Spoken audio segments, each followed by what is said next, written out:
مشاهدي الأفاضل، طيب الله أوقاتكم أينما كنتم بكل خير. أحييكم وأقدم نشرة أخبار المساء وأستهلها بالعناوين.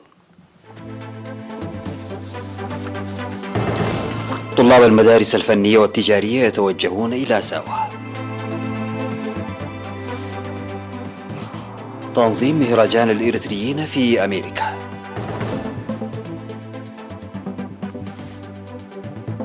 دعوة لمزارعي مندفر للاستفادة القصوى من الأمطار. ارتفاع عدد قتلى هجوم بوركينا فاسو إلى 160. قصف إسرائيلي يستهدف مواقع على الحدود السورية اللبنانية. ودراسة بريطانية تكشف عن تراجع كفاءة اللقاحات أمام المتحورة دلتا.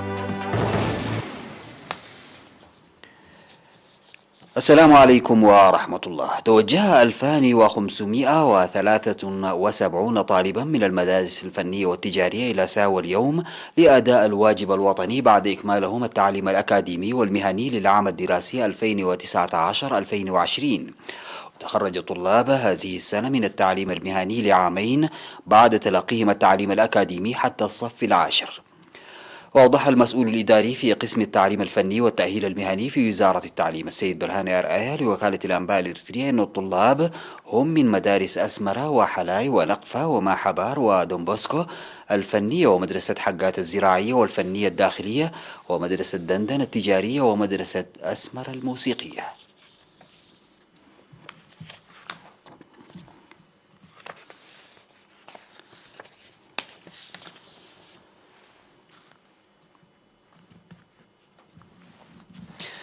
نظم يوم 14 و15 من أغسطس المهرجان 47 للإريتريين في أمريكا تحت شعار مستعدون دائما لكل الاحتمالات. وتضمن المهرجان الوطني الذي نظم في المركز الثقافي الإريتري في واشنطن العاصمة عروض في 12 جناحا نظمته الجاليات الإريترية من كافة أنحاء الولايات المتحدة الأمريكية عن الثقافة والتاريخ والتصدي وبرامج تأمين الغذاء وحماية التربة والمياه ودور ساوة في برامج الإعمار والدفاع عن الوطن ودور وسائل الإعلام وأنشطة الدبلوماسية الشعبية والقوانين العرفية والحديثة في إريتريا. وأشار سكرتير الجبهة الشعبية للديمقراطية والعدالة السيد الأمين محمد سعيد في الرسالة التي وجهها بالفيديو الافتراضي إلى استثنائية المهرجان في فترة وباء كورونا وتطورات الأوضاع الإقليمية الراهنة، موضحا دور المهرجان في تقوية الوحدة الوطنية والقيم الوطنية وتوعية الأجيال الحديثة وتبادل التجارب والمهام الوطنية الآنية. وأشاد السيد الأمين بدور ومساهمة الإريتريين في المهجر في جميع مراحل النضال وإنجاح برامج البناء والتصدي للعدائيات، داعيا لتعزيز مشاركتهم الواعية بكل قدراتهم وإمكاناتهم المعرفية. هذا وشارك في المهرجان الذي شهد سيمينارات وبرامج ثقافية وفنية وورش عمل مهنية والأغذية الشعبية وحكاوى الشباب وغيرها من الفعاليات المواطنون الأمريكيون أصدقاء إريتريا ومواطنو الدول الأخرى والإريتريين القادمين من كافة أنحاء أمريكا.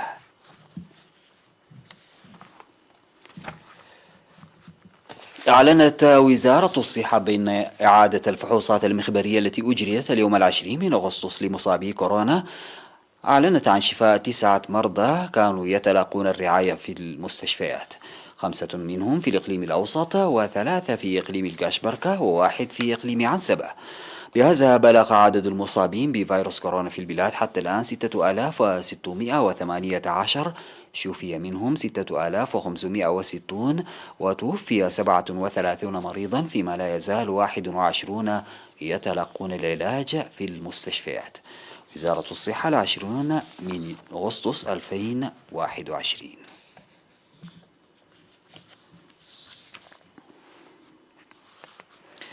دعا مكتب وزارة الزراعة في مديرية مندفر المزارعين للاستفادة القصوى من الأمطار التي بدأت متأخرة ومتابعة مزارعهم من الآفات والحشائش الضارة. وأوضح مسؤول المكتب السيد برخت تخلص اللاسي أن هطول أمطار جيدة الانتشار منذ نهاية شهر يوليو وحراثة الأراضي الزراعية بالجرارات الحكومية مكن من نمو جيد للمزروعات. وأشار إلى زراعة حوالي 13 ألف هكتار 90% منها بالذرة و10% بالبقوليات والبذور الزيتية، موضحا بأن أغلب المساحة زرعت بالقمح المحسن. وقال إن مبيدات الحشائش غير المأمونة الجودة تتسبب في تلوث البيئة وتضر بالبهائم.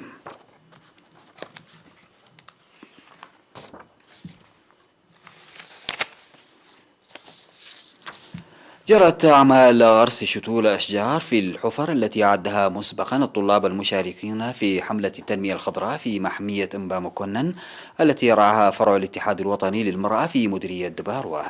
وقد تم شتل 800 شجرة في النفير الذي شاركت فيه رئيسة الاتحاد الوطني للمرأة سيدة تخات سفا وعمال المؤسسات الحكومية في دباروة.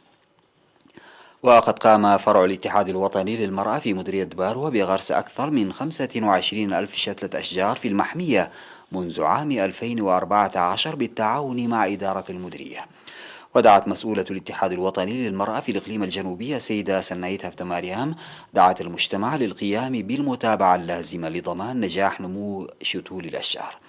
من جانبه أوضح مدير مديرية دباروة السيد فرونجيل تخلاهي مانوت إنه رغم تخصيص الحراس لمحمية إنبا مكنن فإنه يتوجب على المواطنين تعزيز الحراسة والمراقبة لوجود أناس يرتكبون القطع الجائر للأشجار تحت جنح الظلام وتقديمهم للعدالة.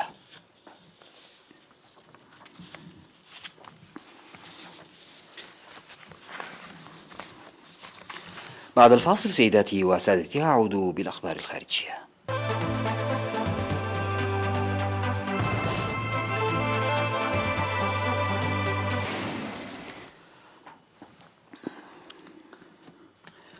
ارتفع إجمالي قتلى هجوم في بوركينا فاسو إلى نحو 160 قتيلا بينهم 80 مسلحا متشددا. فقد قالت حكومة بوركينا فاسو في بيان إن عدد قتلى هجوم استهدف مدنيين والجيش في شمال البلاد ارتفع إلى 80. ووقع الهجوم عندما أغار مسلحون متشددون على قافلة مدنية كانت الشرطة العسكرية ترافقها قرب بلدة أربيندا في أحدث هجوم ضمن سلسلة هجمات في منطقة الساحل في غرب إفريقيا هذا الشهر وفقا لما ذكرته رويترز. وقالت الحكومة والجيش إن 59 مدنيا و6 من رجال الميليشيات الموالية للحكومة و15 من أفراد الشرطة العسكرية قتلوا. وقالت قوات الأمن إن 80 متشددا قتلوا أيضا بحسب رويترز.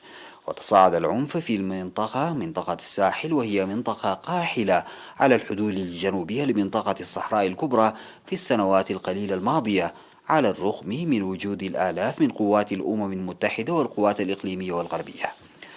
وتسبب العنف الذي تركز في الأراضي الحدودية لمالي والنيجر وبوركينا فاسو في مقتل آلاف المدنيين وتشريد الملايين منذ عام 2018.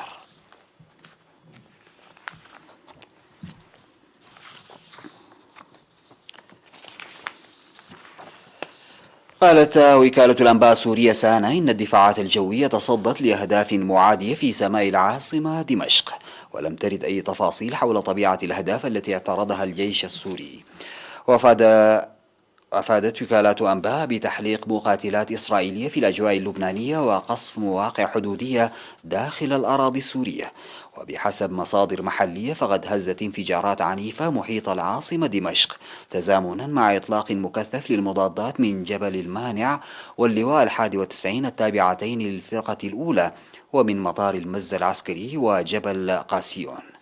وأفادت وسائل إعلام محلية لبنانية بأن الهجوم الإسرائيلي أوقف حركة الإقلاع لعدد من الطائرات المدنية في مطار رفيق الحريري في العاصمة بيروت.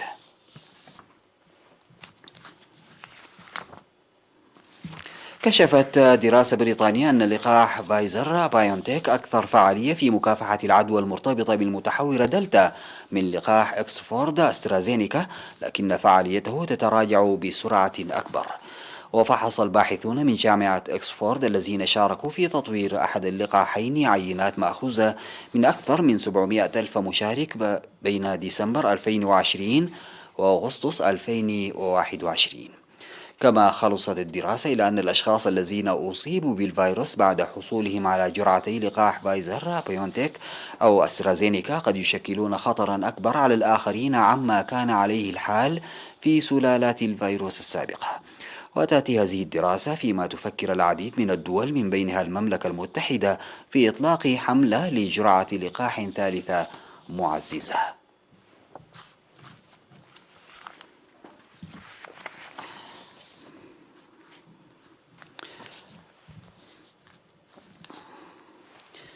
يكافح المئات من رجال الإطفاء اليونانيين والبولنديين لليوم الرابع من أجل إخماد حريق كبير أدى إلى تدمير غابة الصنوبر شمال الغربي العاصمة اليونانية.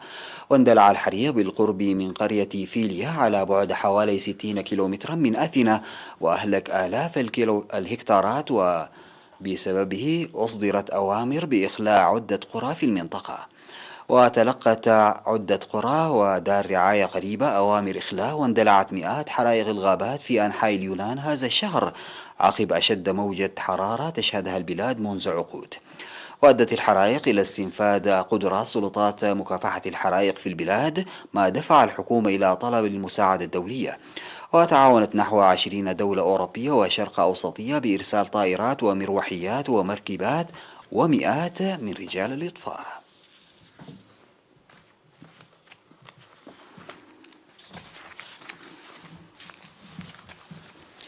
ختاما لنشرة أخبار هذا المساء سيداتي وسادتي، أعود فأذكر بعناوينها.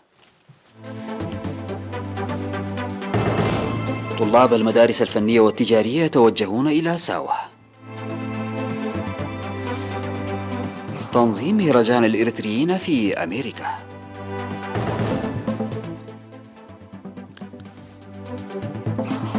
دعوة لمزارعي مندفر للاستفادة القصوى من الأمطار.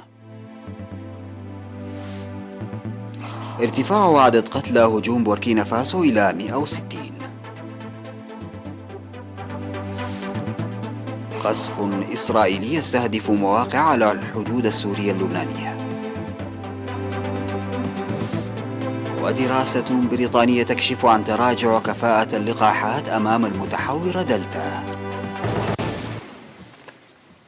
انتهت نشرة أخبار المساء، قدمتها لحضراتكم من الفضائية الإريترية. شكرا لمتابعتكم. السلام عليكم ورحمة الله تعالى وبركاته.